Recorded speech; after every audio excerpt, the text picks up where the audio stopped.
No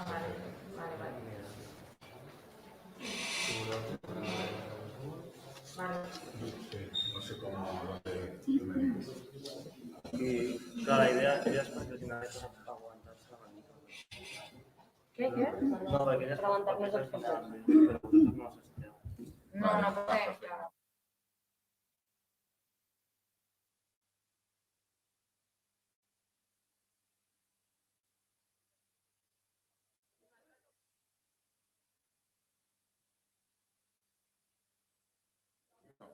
nos ponemos ahí.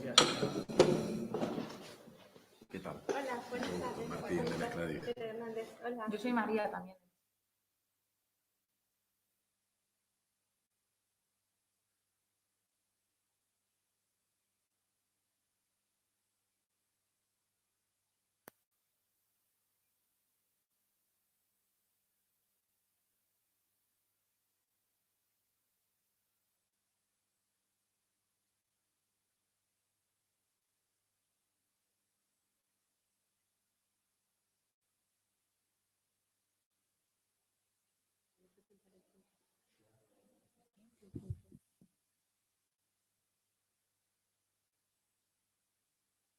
Ah, sí?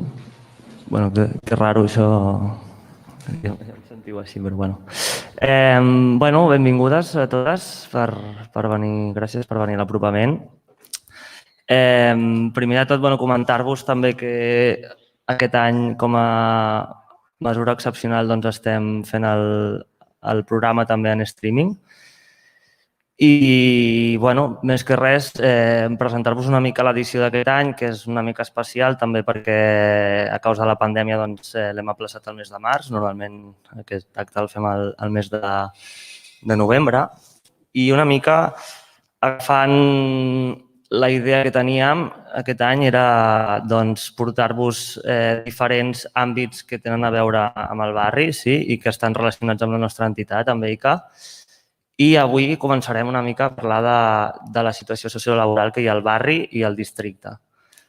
I, bueno, en aquest cas doncs, hem convidat aquí a diferents entitats, diferents organitzacions, i bueno, us presentaré una mica la gent que tindrem avui. Per un costat ve la Berta del Banc de Recursos Mancomunats, la Maria i el Martín del Mescladís i, finalment, perdoneu, ens acompanya la Dirla i l'Angelina dels punts de defensa de drets laborals de Ciutat Vella. Una mica perquè la idea és, per un costat, fer un resum i entendre una mica millor què està passant al barri i, en general, també amb aquesta situació de pandèmia. I, per un altre costat, per conèixer projectes que ja fa temps que funcionen, però que en aquesta situació doncs, estan sabent donar resposta, sobretot a nivell d'inserció laboral, doncs, a col·lectius, sobretot, que estan en risc d'exclusió social. I res, doncs, gràcies per venir. Ja us dono la paraula. Començaran les companyes de defensa laboral. Muy bien. Muchas gracias. No sé si me escuchan. Bueno, nosotros trabajamos en el punto de defensa de derechos laborales.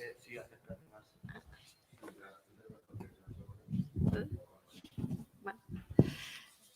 Trabajamos en el punto de defensa de derechos laborales de Ciudad Vella, con Barcelona Activa, del Ayuntamiento de Barcelona.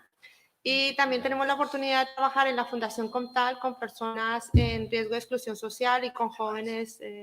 Sí, o hacer que es que no sé cómo. Sí. Gracias. ¿Así está mejor? Trabajamos con mujeres, con familias en riesgo de exclusión social y con jóvenes. Nuestra experiencia pues, nos ha llevado a lo que es el impacto de la pandemia en pleno 2020 y en los puntos de defensa de derechos laborales nos vimos en el trabajo y también en el punto de asesoramiento jurídico de la Fundación en prestar ayuda informando. La desinformación era una cosa impresionante y nos vimos en la necesidad del ayuntamiento de poder acelerar esta información, ya que a nivel presencial era imposible. Por eso es que, como todos sabemos, en marzo del 2020 todo cambia. Tenemos una situación difícil, perdemos familiares, perdemos muchos la salud, el trabajo y incluso en mayo de 2020, según la Organización Internacional del Trabajo, el 94% de los trabajadores a nivel mundial no podían acceder a su puesto de trabajo. También se dice que muchas de estas personas que han perdido su trabajo en ese momento seguramente no lo podrán recuperar. Han afectado más que todo a mujeres, a jóvenes y a personas que por su situación física tienen más dificultad al momento de acceder a los puestos de trabajo. Esta situación ha generado y ha acelerado debates sobre lo que es la situación laboral en el mundo laboral, lo que es la situación de las empresas y estamos en este momento por eso en esta mesa. Bueno, básicamente para hacer un cuadro de la situación es que hay una crisis productiva que hace una caída de la oferta, como consecuencia de ello hay una carencia de producción de bienes y de prestación de servicios, de servicios de trabajo. Cae la demanda de trabajo, esto trae como consecuencia la falta de dar de alta la seguridad social a muchos trabajadores, por tanto los salarios disminuyen y la capacidad de adquirir productos aumenta, aumentando con ello la precariedad a nivel de familias, de trabajadores, también de empresas, porque hay muchas de estas empresas que se han visto que de repente estaban de alguna manera tirando y de momento al cerrar la persiana, pues no solamente no pueden corresponder a sus trabajadores, sino a ellos mismos. Bueno, esta es la situación en que nos vimos durante todo el año y que todavía está. Muchísimas persianas del entorno se han bajado y muchísimas de ellas posiblemente no podrán volverse a subir. Durante esta situación de pandemia, detectamos en los puntos de defensa de derechos laborales 5 cambios en la situación de las relaciones de trabajo producidas por el COVID-19. El primero, el horario y la jornada laboral. Muchísimas personas, el 90% de las personas estamos acostumbradas a tener un horario, una jornada laboral y de repente con el COVID-19, las que tuvimos la oportunidad de teletrabajar, pues esto cambió fundamentalmente.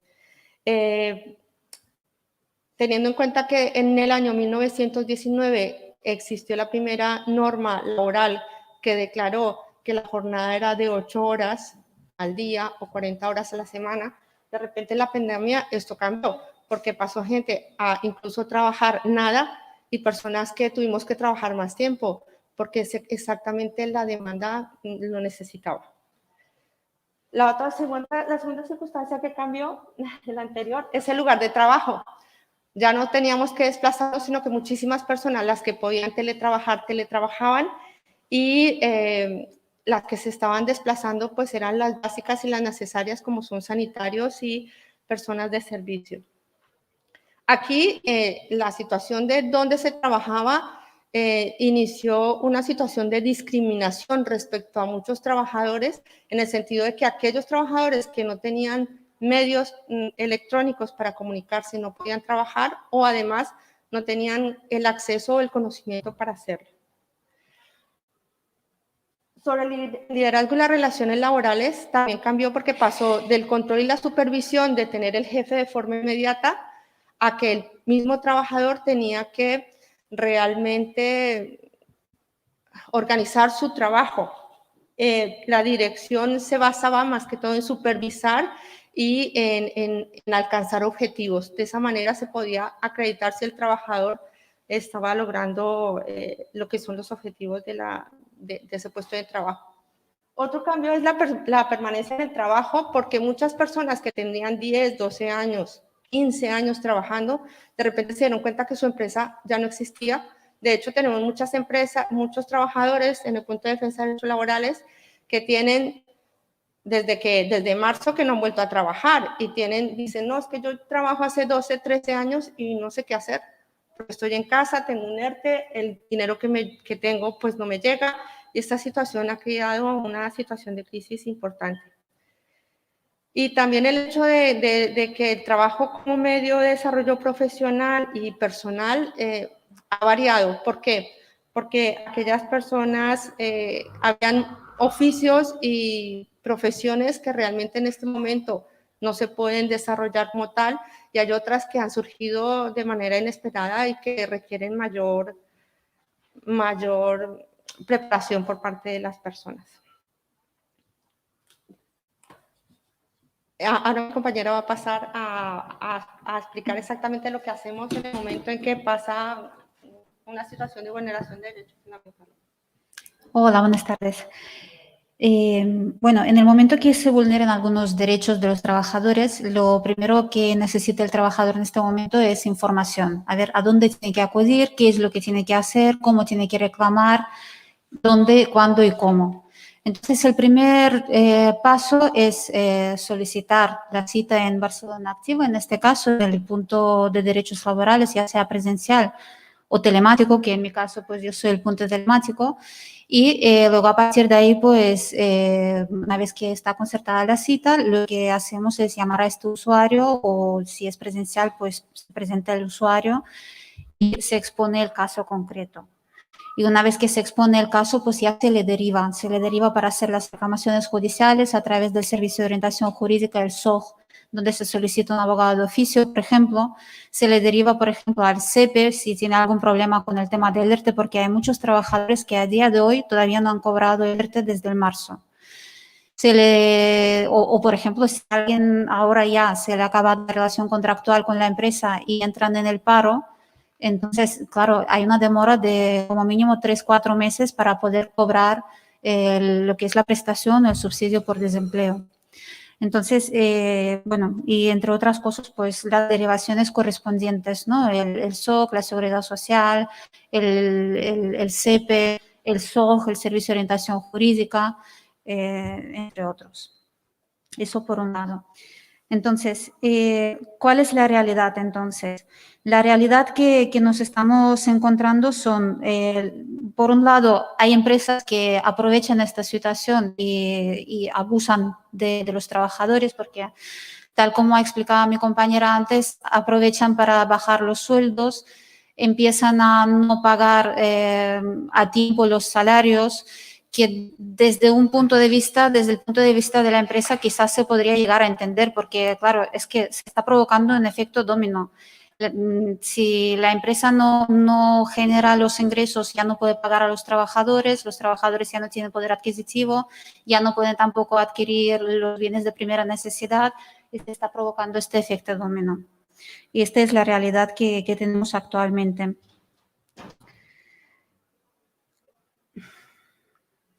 Todo esto, claro, el día a día en los puntos, la incertidumbre jurídica. Respecto a la incertidumbre jurídica, lo que cabe destacar es que desde el inicio de la pandemia, desde el inicio del estado de alarma, se han publicado un BOE tras otro. Había como 26, 27 BOEs de marzo a septiembre, octubre más o menos, 25 de ellos relativos a lo que son los derechos laborales. Por tanto, nos teníamos que ir actualizando diariamente de la noche a la mañana para ver en qué ha cambiado el ERTE, cuáles son las prestaciones que van a poder acceder los trabajadores ahora, cómo hay que solicitarlos, cómo hay que pedir los atrasos, cómo hay que pedir las compatibilidades entre el trabajo y lo que están cobrando del ERTE, por ejemplo.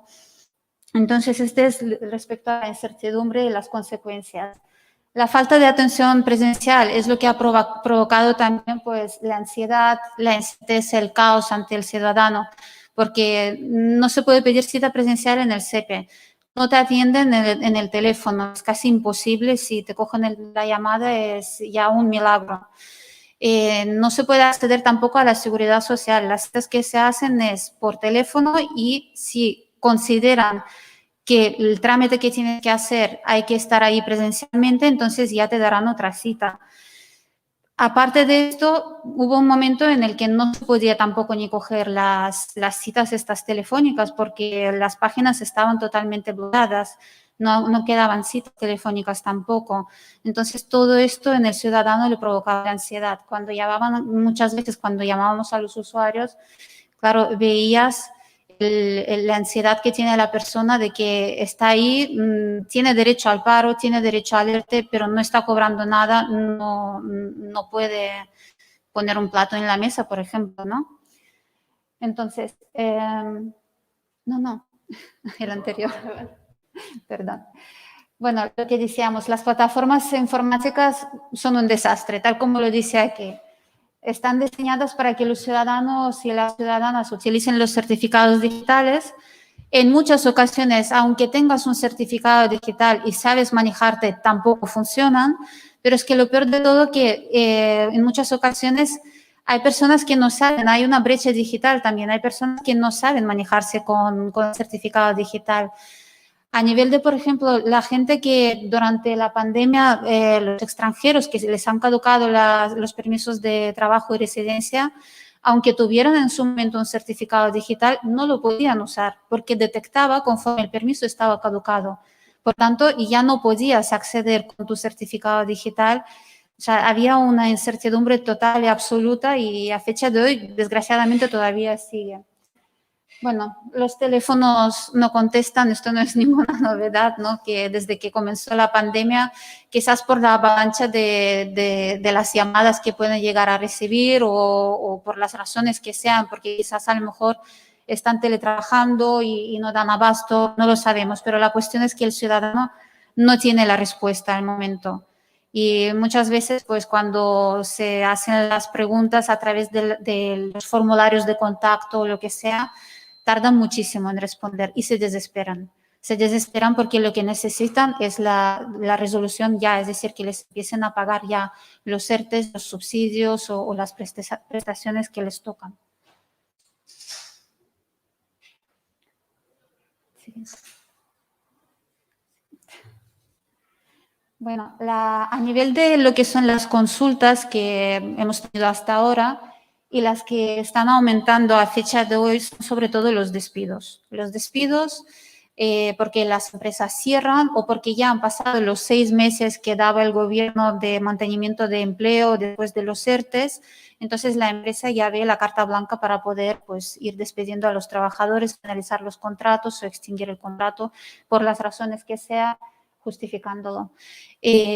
Bueno, aparte de los despidos, también lo que últimamente estamos viendo es que hay muchas empresas que, bueno, lo que decía antes, que no pueden llegar a pagar en el día pactado, es decir, que aquello de pagar a final del mes o los primeros días del mes, hay muchas empresas que empiezan a hacer los pagos irregulares a mediados del mes, a finales del siguiente. Claro, todo esto otra vez está provocando efecto dominó. La persona no puede pagar los recibos de suministros, no puede pagar el alquiler y todo esto va cayendo. Bueno, entre derechos fundamentales, reclamaciones de cantidad, también las personas que, bueno, les han despedido pero no les han pagado, les han entregado el finiquito, a lo mejor no siempre un despido va aparejado a una impugnación del despido, sino que a lo mejor, pues, el trabajador dice, bueno, pues el despido se ha hecho, entre comillas, correctamente, no hay por dónde cogerlo, pero la cantidad que me han entregado en el finiquito, pues no me la han pagado, pues hay que reclamarlo. Y bueno, para eso lo que hacemos es derivarlos al SOJ, que es el Servicio de Orientación Jurídica, donde pueden solicitar un abogado de turno de oficio de justicia gratuita y hacer las reclamaciones pertinentes. Bueno, ¿te toca a ti? Bueno, en general, nosotros partimos del hecho de que pedir responsabilidades en este momento es absurdo. Realmente hay que mirar a ver qué se puede hacer, ¿no? Y realmente pienso que a nivel del barrio, lo que son las empresas están haciendo un gran esfuerzo para poder echar para adelante. Entonces, nosotros le damos paso a los compañeros de Mestadi. Sí. No sé cómo. No, ¿lo compartiu? No, yo soy la compañera. Vale. Bueno, María puede dar una perspectiva también desde el CASAR. Yo no sé si... perdone. Bueno, yo voy a dar un poco testimonio de cómo vivimos esto desde una organización que es un proyecto social, pero que a su vez tiene una actividad económica y que como proyecto social nosotros siempre hemos estado muy orgullosos de generar nuestro propio presupuesto, ¿no? En los últimos años, alrededor de un 90% del presupuesto para todas las actividades que realizamos en Mezcladís, nosotros las generamos con actividad económica propia en el sector de la hostelería. Esto ya da cierta información de las dificultades que uno puede haber enfrentado durante la pandemia. No solo las dificultades propias, sino también en cuanto a impacto social, y esto ya voy a explicar cuál es parte de nuestro trabajo y cómo de alguna manera, no de alguna manera, cómo se ve directamente impactado. Pero entrando, llevando lo que aquí las compañeras explicaron al plano concreto de un proyecto, nosotros cuando hace un año se declara el confinamiento,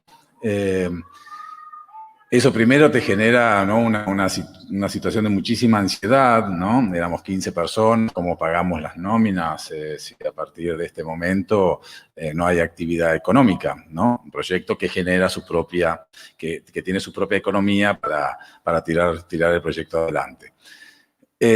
Al poco tiempo, no me acuerdo exactamente cuántas semanas pasaron, se anunciaron los ERTES. Eso generó un alivio, ¿no? Creo que en general, y en particular en el caso de Mezcladís, que fue un alivio temporario, porque los ERTES no se pagaban. Entonces ahí, vale, muy bien, esto en la teoría, genial, pero en la práctica un absoluto desastre.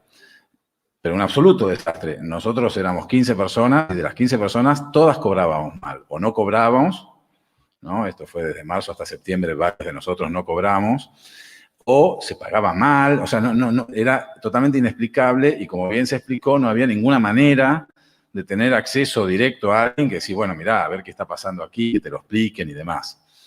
Esto yo no sé cómo lo manejaron distintas organizaciones o empresas. Nosotros armamos una lógica solidaria dentro de nuestro propio equipo para cubrir agujeros, porque nosotros no podíamos dejar a la gente a la intemperie y ahora no cobras nada, ¿no? Entonces, eso significó endeudamiento, ¿no? Nosotros nos endeudamos no solo a través del ICO, sino también por otras líneas que nosotros conseguimos, como para poder tirar adelante durante esos tiempos de cero actividad, porque nosotros cerramos la actividad como todos, ¿no? Confinamiento, ya habíamos antes del confinamiento, nosotros que hacemos formación, tenemos una escuela y formamos ayudantes de cocina y camareros, ya se nos había comunicado que esa formación no podía seguir. Nosotros estamos trabajando en ese momento con un proyecto que se llama Patchwork, que trabaja con escuela de segunda oportunidad, sobre todo jóvenes extutelados, y entonces nos comunicó que no podíamos, digamos, seguir haciendo el trabajo que estábamos realizando. Esto fue poco tiempo antes del confinamiento. Bueno, manejamos de esta manera internamente, como pudimos, esta situación de seguir apoyándonos, esto hablando desde el interno, de la lógica interna de un proyecto, en este caso Mezcladís, para apoyarnos mutuamente. Luego, a los meses, que fueron 3 meses, algo más de 3 meses, ¿no? Que empezamos a salir del confinamiento en el que estábamos, empezamos a retomar actividad. Nuestra actividad, bueno, muchos los debéis conocer, estamos aquí enfrente en el Mezcladís del Pou y tenemos esto en la calle Comte Borrell, tenemos nuestro restaurante escuela. Entonces, como tal, estamos vinculados a la hostelería, entonces empezaron los horarios, ¿no? que fuimos gestionando. Esto implicaba sacar gente del ERTE, con lo cual también te daba mucha incertidumbre, porque al menos el ERTE tú sentías que, bueno, al menos está cubierto. Si pagan, asumiendo que pagan, tienes una cobertura. Si cuando tú lo sacas del ERTE, ya lo asumes con economía propia. Las ayudas de otro tipo no existieron, ahora se han anunciado y demás, que siguen en el territorio de que se anunciaron, pero no nada a un año, nada efectivo. Es muy difícil, fue extremadamente difícil la gestión de las aperturas y ni hablar de los cambios de horarios que luego con segundas y terceras horas hemos tenido, porque al final tú condenabas a alguien que era del equipo si tú le decías, bueno, ahora entras en el ERTE o sales del ERTE y sales parcialmente del ERTE, significaba que eso se comunicaba, empezaba a dar un error, ya no te pagaban nada. Los errores han sido la constante. Nosotros lo entendimos inicialmente por el número enorme, ¿no?, de gente que se tuvo que gestionar en un CEP que se lo había ya vaciado de gente anteriormente. Toda esa lógica la entendíamos. A día de hoy ya nos cuesta más, ¿no? Ya hace mucho que nos viene costando entender cómo puede estar tan mal gestionado, parece como si fuese aposta. Porque tú no tienes, deberíamos haber tenido, tanto las entidades como las empresas, poder manejarnos en una lógica de flexibilidad, pero que responde. Porque si tú te quieres manejar en una lógica de flexibilidad, que era lo que se te obligaba a hacer, porque ahora abres, ahora no abres, ahora abres 5 horas, ahora abres 3 horas, ahora... Bueno, tú te tienes que acomodar a eso, porque si no es imposible, totalmente inviable.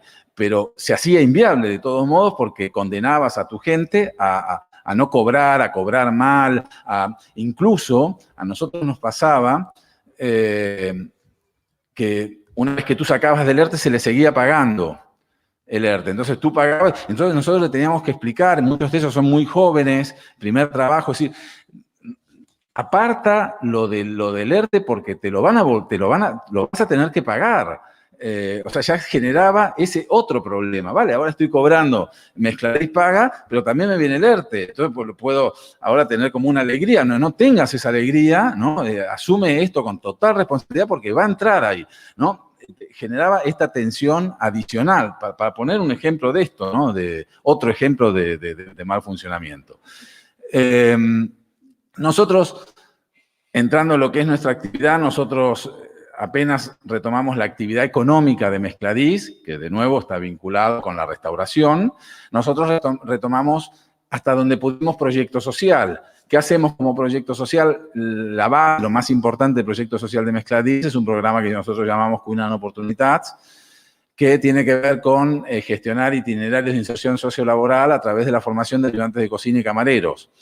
Claro, jodido, ¿no? Porque al final tú estás formando gente que ni siquiera para hacer una práctica, porque lo nuestro va acompañado de una práctica con la intención. Nosotros sabemos que la formación en sí misma tiene muchísimo valor. Lo sabemos, nuestras alumnas y alumnos también lo saben. La formación en sí misma, pero la formación en realidad para nosotros tiene todo el sentido y también para nuestro alumnado si cierra el círculo con una contratación. Y si es necesario, con una regulación, con una regularización, porque nosotros trabajamos con gente que está en situación irregular o que solo tiene permiso, tiene un NIE con residencia pero sin trabajo, ¿no? Estas situaciones de extrema absurdidad, que es, ¿no?, decirle a alguien, vives aquí, pero tienes un NIE no lucrativo, no puedes trabajar, ¿no? Estas cosas. Todavía no hemos encontrado, no hemos dado con alguien en la administración que pueda dar una respuesta que tenga algún tipo de sentido a semejante barbaridad, ¿no? Entonces nosotros iniciamos la formación y retomamos la formación porque es lo que le da sentido a nuestro proyecto. Pero con esta imposibilidad y en la incerteza, porque al final, todavía hoy, tenemos algunas certezas más, pero todavía estamos en un territorio de incerteza, ¿no? Estamos con media Europa totalmente cerrado, Italia confinado, tengo un amigo en Suiza está no confinada, pero está todo cerrado, ¿no? Estamos en nuevas variantes bueno, estamos en un territorio de incerteza todavía. Y entonces nosotros seguimos con la formación, pero claro, nos dimos cuenta, no pueden hacer prácticas. Al final nosotros dependemos del bien hacer y del bienestar del sector de la hostelería. Si el sector de la hostelería está hecho mierda, mal hablando, bueno, a nosotros el impacto social, que es la contratación, no nos sale. Empezamos a pensar en fórmulas alternativas. Nosotros ya teníamos un proyecto que armábamos en un momento con Birra 08 para hacer una cerveza artesana y formación detrás. Activamos este proyecto para formar técnicos en producción alimentaria. Entonces ya no es la restauración, la salida laboral, sino es el sector de la alimentación. Al final, si yo te formo en un entorno de producción de cerveza, luego puedes trabajar en haciendo pan, galletas, en fermentación, digamos, son lógicas similares, ¿no? Entonces, nos pusimos las pilas, dijimos, vamos a empezar este proyecto buscando salidas alternativas. Nos vinculamos, no sé, con la gente de World Central Kitchen, por ejemplo, aquí, que se pusieron activos a través del Carles Tejedor, que es un cocinero y empresario, para ver cómo nos vinculamos con el sector de cocina de colectividades. Digo, estrategias que uno se plantea desde un proyecto para ver cómo encuentra salidas a esta situación, ¿no? Cocina de colectividades son los comedores sociales, por ejemplo. Entonces, ver cómo hacemos incidencia, y estamos trabajando en ello, para hacer incidencia porque quienes gestionan los comedores sociales, por ejemplo, son grandes empresas, Odex, Unión, etcétera. Bueno, que son contrataciones, van con ingreso seguro en ese sentido, porque son contrataciones públicas. A ver cómo las contrataciones públicas tienen cláusulas sociales para que contraten nuestros alumnos y alumnas, ¿no? Que tendría todo el sentido del mundo. Al final son fondos públicos que se utilizan para pagarle a una empresa privada. Esperemos que esa empresa privada, cuando hace contrataciones, haga contrataciones del perfil de nuestro alumnado, que sería lo ideal, ¿no? Entonces, bueno, vamos trabajando. Nosotros no paramos, nosotros estuvimos muy tensionados desde distintos lugares durante todo este año de pandemia. Hemos retomado, siguió con la formación, nosotros otras de las actividades tienen que ver con desarrollo comunitario, talleres y demás. Gengran, trabajábamos mucho con Gengran, eso no pudimos volver. Todavía de hoy nosotros no retomamos actividad con Gengran, que siempre están como en nuestros corazones, es un entorno de trabajo que a nosotros no solo que nos gusta, sino que sentimos que tiene mucho sentido. Nosotros somos un proyecto que trabaja en el ámbito de la diversidad, en el ámbito de las migraciones, entonces ponemos granitos de arena para tener una mejor comprensión y gestionar de mejor manera la ciudad diversa en la que vivimos, ¿no? Y el trabajo con Gengran es muy enriquecedor en ese sentido, incluso con actividades intergeneracionales, donde participan jóvenes de nuestro programa Cuidar la Oportunidad, generando encuentros. Todo esto no lo pudimos retomar de momento. Sí retomamos talleres, y de ahí el trabajo de María, y que María puede explicar, con entidades del barrio, en lógicas de burbuja y demás, que María puede explicar, que hemos ido retomando poco a poco.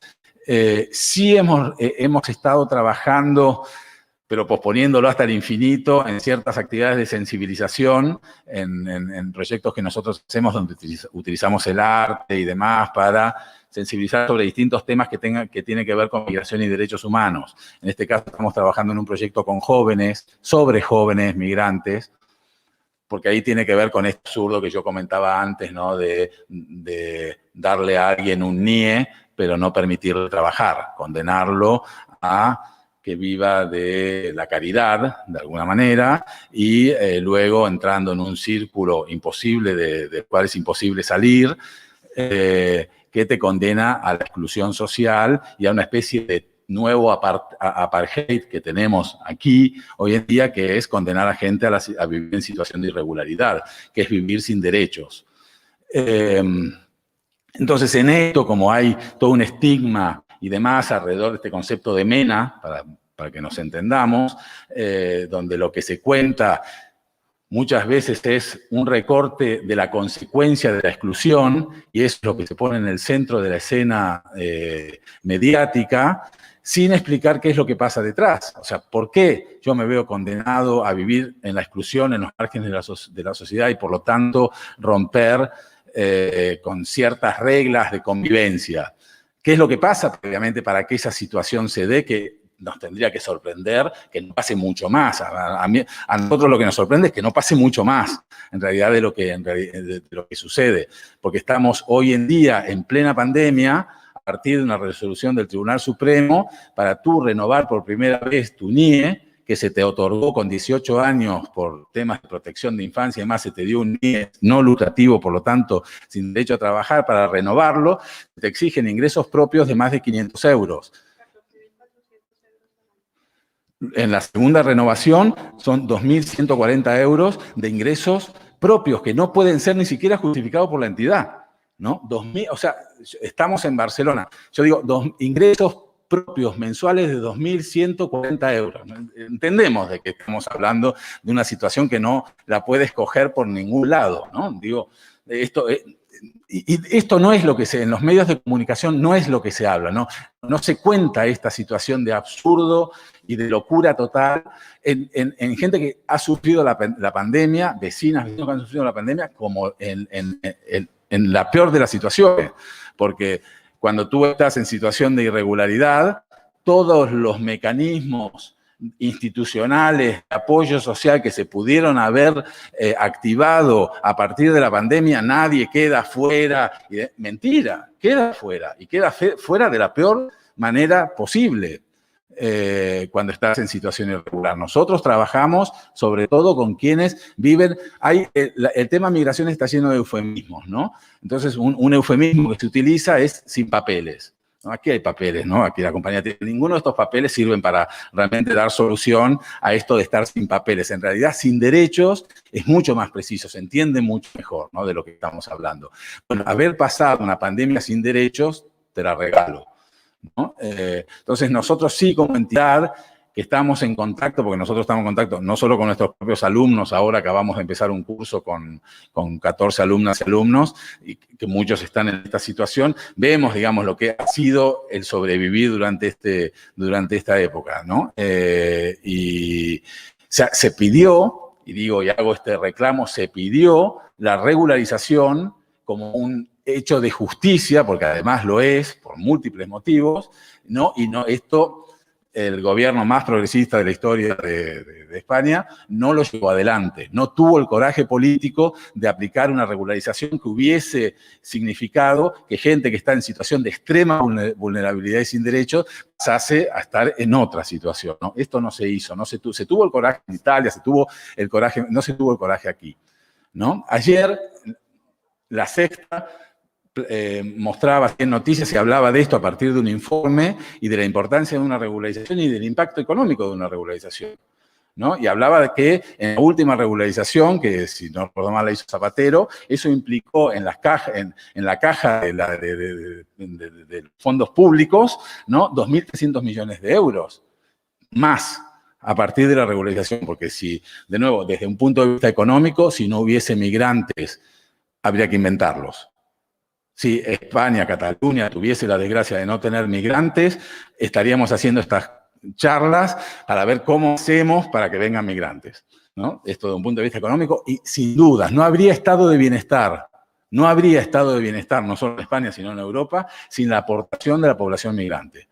Esto no dicho por Mezcladís, quienes son, sino, no sé, cualquier informe, ya sea de la Caixa, ya sea del Citibank y demás, Google, y veamos a ver cuál es el resultado. Bueno, solo una lógica donde impera el racismo hace que esto no se reconozca y sigamos condenando a gente a estar en la exclusión, ¿no? Bueno, yo hacía en breve resumen para explicar cómo lo hemos vivido desde Mezcladís y desde el trabajo que nosotros hacemos es lo que yo puedo compartir, luego preguntas que puedan tener, bienvenidas, ¿no?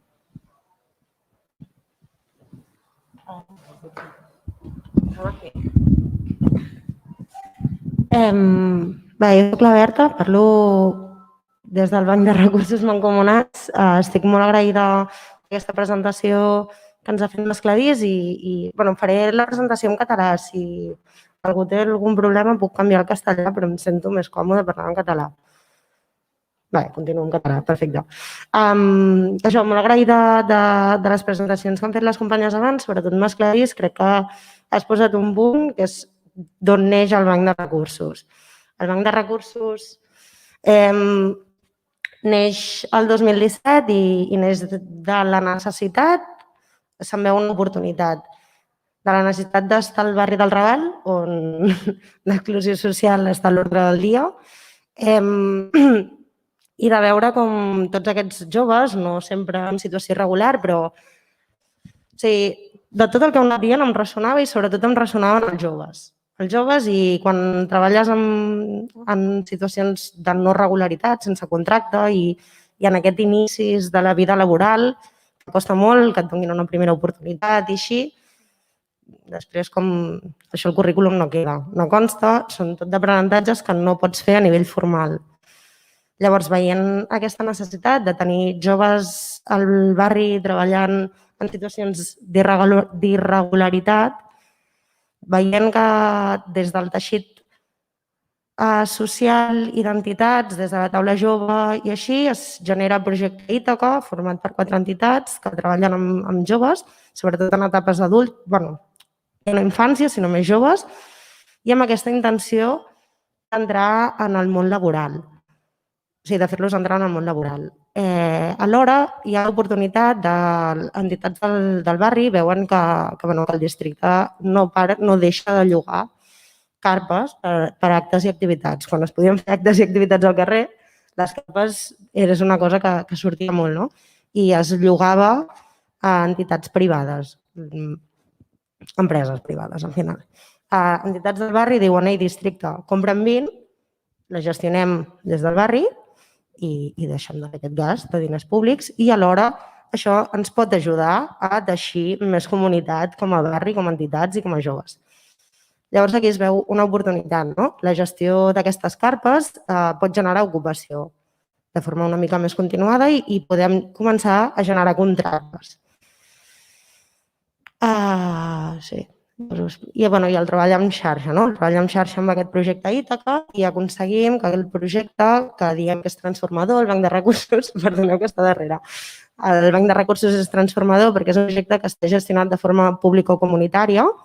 Hi ha el projecte Ítaca en els seus inicis per la part comunitària i llavors per la part pública entren i s'incorporen districte de Ciutat Vella, Barcelona Activa i el Pla de Barris, fent que el projecte surti del Raval, trenqui amb els murs que representen la Rambla, la Via Laietana i el Passeig Colom i pugui arribar a tot el districte.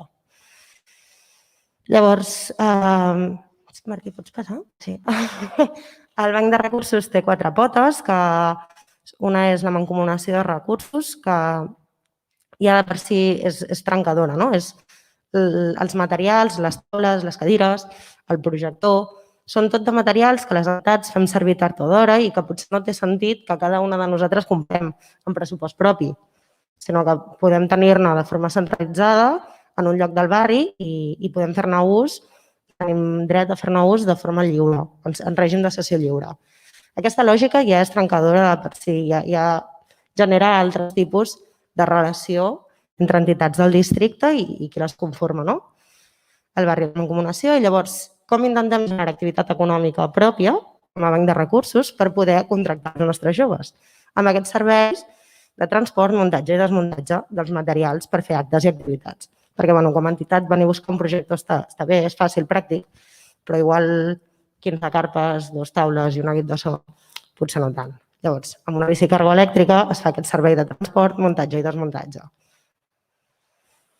De tot el que dèiem escladís, us explico les altres potes i tornem, no? L'altra pota és la xarxa de reutilització, que és recircular materials.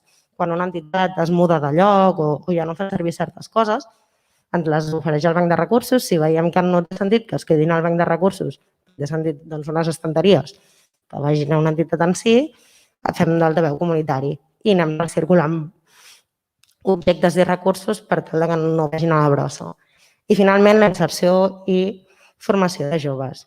Hem de ser sempre imaginatives, crec que el que explicàvem a Escladís és molt real, no? Quan ens dediquem a aquest treball més social és un constament de veure de necessitats i oportunitats i anar fent. Doncs quan comencem a fer aquests serveis de transport, muntatge i desmuntatge, diem, ostres, estarà molt bé poder formar joves en so i llum. No perquè arribin a ser tècnics de so i tècnics de llum, perquè són estudis superiors, però sí una formació que els doni experiència laboral per poder anar i muntar i acompanyar una mica els actes. Què passa? N'hi és sense permís de treball. Estupendo. Formen perquè tenen moltes ganes, però després et trobes que amb contractacions, com és en el món de l'espectacle, que acostumen a ser més aviat curtes, és molt difícil vehicular això. Però aquestes formacions les hem fet i la idea és tenir aquests joves formats i ja dins de la borsa del banc de recursos per poder oferir cada vegada uns serveis més amplis que ens ajudin a sostenir el banc de recursos a nivell econòmic amb pressupost propi. Fins que arriba el 2020. El 2020, el Covid, i dius, bueno, actes al carrer no passaran. No passaran amb aquesta voluntat comunitària. El que fem és dir, vale, què fem? Tenim aquesta xarxa molt gran d'entitats, tenim molt clar on som, tenim molt clar que estem al districte de Ciutat Vella i no a cap altre de Barcelona, i això també vol dir més necessitat o situacions molt més concretes. I el que fem és fer ús del nostre altaveu comunitari i anar intentant vehicular necessitats, oportunitats. Qui a Metzinera se'ls trenca una rentadora i en situació de carrer ara mateix necessiten una rentadora. Qui té una rentadora? Anem a buscar una rentadora. Per tant, nosaltres no vam descansar en cap moment, però molt amb aquest neguit que teníem, de saber que al districte hi havia gent que ho estava passant molt pitjor que nosaltres i que havíem de poder ser útils. També tenim la sort que la sort de la desgràcia, sempre una cosa porta l'altra. En aquest moment de pandèmia, grans empreses que no han patit i perquè no patiran, responsabilitat social corporativa, onada de solidaritat. Comencem a rebre donacions i el banc de recursos el que intenta és vehicular-les per assegurar-se que arribem, intentem assegurar-nos que puguin arribar a tot el districte. Una vegada més, ja pots passar, si vols, una vegada més veiem que això, el que ens ha servit fins al moment com a motor econòmic i sobretot motor econòmic perquè el que volem és contractar joves al final. Els actes i activitats al carrer no passaran, ja teníem un pressupost, ja teníem una intenció de fer contractacions més llargues i més estables i pensant en com ho podem transformar perquè la situació actual ho necessita, muntem un servei de distribució gratuït que costi comerç de proximitat, perquè el comerç de proximitat al districte, en el moment en què el districte es buida de turisme, encara perd més, i veïns i veïnes que els fa por sortir a casa. Sortir de casa o que estan en una situació més de risc. Ha estat un servei que ens ha donat l'oportunitat que la contractació sigui més allargada en el temps i això fa que tot el que treballes amb els joves pugui ser més sostingut i de més profunditat. Perquè si parlem de la contractació de joves, que al final és el voler ser del banc de recursos, el que fem és, creiem molt en aquesta contractació de joves per poder treballar amb joves, comunitats socioeducatives del barri ja has treballat moltes coses, però a nivell laboral i a nivell formal et falten moltes d'altres per treballar. Si no tens aquesta primera experiència o experimentació en un entorn semiprotegit, perquè no volem ser un entorn protegit, perquè entenem que algun dia aquesta gent haurà de volar sola, però si no tens aquesta primera oportunitat, arriba la teva primera feina o la teva primera entrevista i potser no saps ben bé com situar-te, com posar-te, com parlar, com no parlar, certs hàbits que són de responsabilitat en un lloc de treball, com és la puntualitat, el respecte.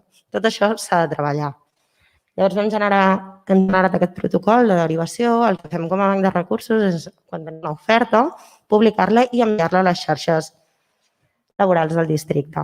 Les xarxes laborals del districte, amb les entitats que tenen, ens deriven aquests joves que hi han hagut de fer com cert treball previ d'hàbits laborals, de coneixement del districte, perquè és un projecte que està molt arrelat on som i és molt de Ciutat Vella. Llavors necessitem que la Rambla la pugui situar i la Via Laietana també, perquè si has d'anar a coses d'un lloc a l'altre. I no només coneixement a nivell geogràfic, sinó si els dic més clarís o el punt de defensa també puguin trobar-lo, no? Habilitats i competències comunicatives i de treball, això és el que agraïm que vingui treballat. Passen al banc de recursos, fem un procés de selecció i de formació i llavors veiem si hi ha contractació, que llavors incidirem encara més en els hàbits laborals, en els drets i deures, drets i també deures que tenim com a treballadores, que això és important, i ja passem més com al coneixement del banc de recursos. Finalment, explicar-vos que aquest 2020 el banc de recursos ha pogut seguir fent feina, gràcies també al tema haver-nos reinventat, d'haver-nos inventat aquest servei de repartiment. Hem pogut participar de 2 actes molt grans, en el muntatge i desmuntatge, i llavors això ha generat 258 hores de contractacions esporàdiques. Entenem que són esporàdiques, però bueno, ja era una entrada i hem pogut generar 3 contractes a mitja jornada, 2 d'ells de 6 mesos i un d'ells més curt. Quins són els reptes i oportunitats del Banc de Recursos? Doncs els reptes és principalment, si ja no parlem del servei de distribució, perquè entenem que quan s'acabi la pandèmia ja estarà, ha sigut una mica un parxe, el sector cultural d'esdeveniments és un sector que és precari, és molt precari. I ens agrada ser-hi perquè, a part que moltes vegades aquests llocs de treball no estan regularitzats, els joves encara menys, i llavors com a Banc de Recursos ens agrada ser-hi i com assentar-nos i defensar-ho. Ens agradaria créixer i poder créixer encara més. El 2019 vam participar de 90 actes amb el districte de Ciutadella i amb 52 amb entitats a nivell privat. Llavors, un dels reptes principals a l'hora de contractació és que, bueno, és un treball precari perquè hi ha mesos que no hi ha feina. O sigui, quan fa fred, al novembre, doncs al desembre, hi ha menys feina i això és una realitat. Podríem canviar de sector? Sí, però no volem. No volem perquè és una mica el que comentaven també de Mescladilles, no? Si no tots s'ho acaben duent grans empreses i grans monopolis, que és que la feina ja la tenen. Ens interessa trencar una mica amb aquesta lògica i poder donar oportunitats a projectes que es gestionen de forma diferent i per persones que si no acostumen a tenir aquest espai. Reptes: aconseguir dignificar una mica més els espais del sector dels esdeveniments, dignificar això i poder també arribar a més esdeveniments. Com més material tinguem i més joves formats tinguem, millor ho podrem fer i més ens contractaran. El que dèiem de les formacions és aquest punt que una formació per un jove té sentit quan acaba amb una contractació, però no sempre pots garantir aquesta contractació i no sempre serà continuada, perquè si a l'abril, potser sí, abril, maig i juny, endavant, però l'octubre potser ja no tant. És una mica el peix que es mossega la cua, però creiem molt en el que fem i on som. I ja està. Gràcies. Llavors, dubtes i així o...?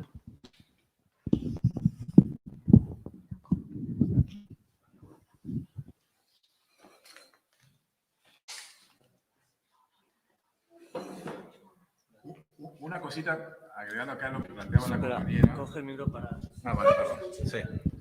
No, una cosita también para terminar de cerrar y entender esto de las contrataciones de jóvenes en esta situación que se explicaba, donde tú tienes un NIE, pero no lucrativo, por lo tanto, permiso de residencia, no permiso de trabajo. Para cambiarlo a un NIE con permiso de trabajo y tener el permiso de trabajo, no es cualquier contratación. Digamos, para entender la situación de desigualdad en la cual tú estás. Es un contrato, por ejemplo, si fuese una actividad temporaria, no te sirve. Porque nosotros tenemos jóvenes que no sé, me contaba uno de los chavales, me ofrecieron una práctica que hice, la hice en el Hilton y me ofrecieron trabajo, pero era para fines de semana. No sirve. Tiene que ser 40 horas, tiene que ser a tiempo, tiene que tener un año de duración. Digamos, en el territorio, en el mundo de la precariedad, que es la que tenemos hoy día, para poder tener ese permiso de trabajo, necesitas un contrato a tiempo completo y de un año de duración. O sea, si es que, aparte pensemos por un segundo, ¿no? Estamos hablando de chavales, de chicas, chicos que tienen 18, 19, 20 años. Ya independientemente de donde tú seas, el trabajo que vas a conseguir normalmente es, bueno, mira, ven los fines de semana, haces un apoyo aquí, unas pocas horas, es solo por el verano. Todos esos trabajos no sirven. Además, tampoco es cualquier empresa. La empresa que te ofrece ese contrato de trabajo no tiene que tener pérdidas en el último ejercicio contable. O sea, una empresa con pérdidas que son tendal, siguen funcionando y siguen contratando gente, pero no pueden contratar a alguien que está en esta situación, no pueden contratar a un joven que tiene un NIE con solo residencia sin trabajo. Si tengo gente a tiempo parcial en mi equipo de trabajo, te lo pueden cuestionar y puede ser que no. Aparte es muy caprichoso esto. Luego, ¿cuánto tiempo dura el proceso? Porque esto es muy importante, yo lo quiero contratar, no estoy contratando un científico para trabajar, no sé, en la NASA, te espero 6 meses, cuando tú vengas, no, estoy contratando a alguien para trabajar, para hacer pica o para trabajar en una sala o ser un ayudante de cocina. Tú le tienes que decir al empresario, va a empezar a trabajar aquí la semana que viene. No sabes cuándo. No es que le puedes decir 1 mes, 2 meses, 3 meses, es un tiempo el que sea. Puede ser 3 meses, pueden ser 2, pueden ser 1, pueden ser 4, pueden ser 5, pueden ser 6. Hay muchos factores aleatorios que juegan. Bueno, ese es el panorama en el cual jóvenes que se encuentran en esta situación, al que se enfrentan, y las salidas tienen todo este punto de dificultad que, bueno, se entiende que son bastante complejas, ¿no?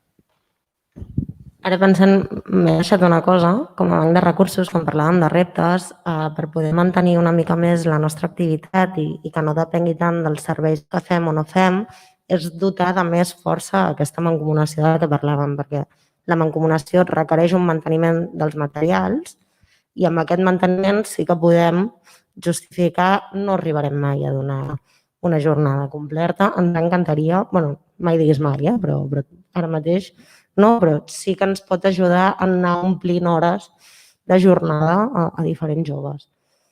Jo crec que al final l'estratègia és aquesta, com a entitats i projectes del territori que volem treballar amb joves o... Bé, clar, estem molt centrades en joves aquí, però els fons de defenses no.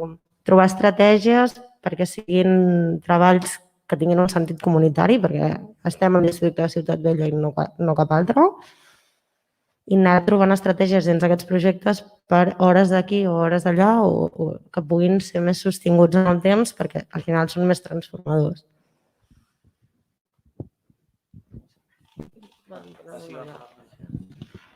Bueno, nosotros también trabajamos con estos menores y realmente la situación es bastante difícil, pero lo que nosotros hemos observado en el punto de defensa de derechos laborales es que la situación se ha expandido a personas que son españolas, que tienen toda la documentación, pero que tienen ya muchísimos años, 50, 55, 60 años, que no han podido llegar a cumplir el mínimo para pedir una prestación y que no tienen que comer. Madres con 1, con 2, con 3 hijos están en la misma situación. Entonces, si ya las personas que tienen medio techo y tienen posibilidades y tienen un documento con el cual les habilita a trabajar están en esta situación, pues muchísimo más las personas que están en irregularidad. La situación es bien complicada y considero que depende realmente de las personas que son empresarios y que tienen proyectos en mente de activarlas para poder salir adelante, porque son más las necesidades y el abismo social que está siendo evidente cada día es mayor y va a ser un poco complicado.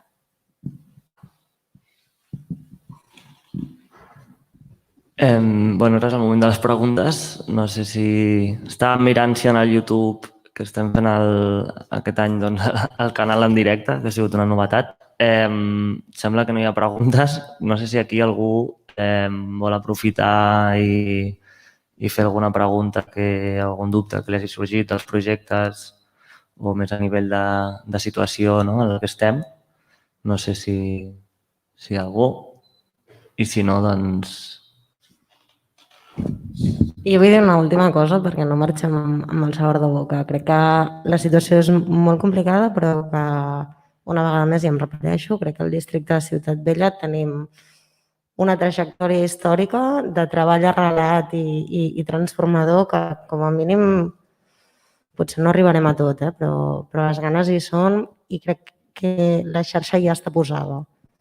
Es tracta d'anar-ho activant, però que en aquest sentit...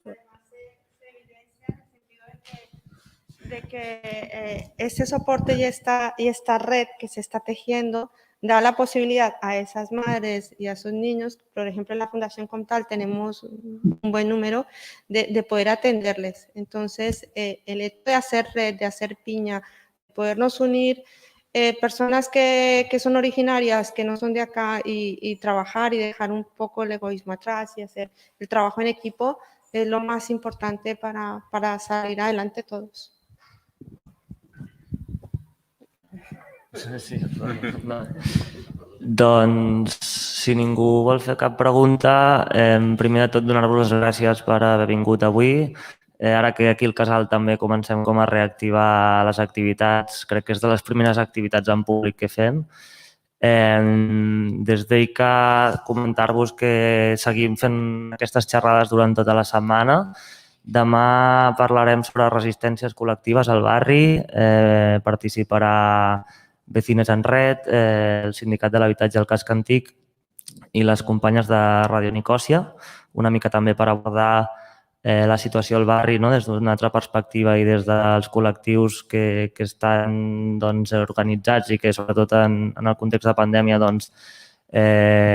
s'han reforçat molt i han suplit segurament les demandes de les veïnes que no podien abarcar els serveis socials. I també comentar-vos que dijous tindrem una xerrada de dones i cures, sobretot destinada, és més aviat potser una xerrada pràctica per persones que treballen en el sector de les cures. Us convidem igualment a venir, teniu a la pàgina web el link per inscriure-us presencialment o online, tot i que també comentar-vos que hi ha unes places per si alguna persona pel que sigui no es pot inscriure. I divendres ho tancarem les jornades amb una obra de teatre del grup de joves del Palau Alòs, tot i que crec que estan esgotades les entrades, però tant per demà com per demà passat encara hi ha la possibilitat d'assistir. Així que res, gràcies i esperem veure-us aviat.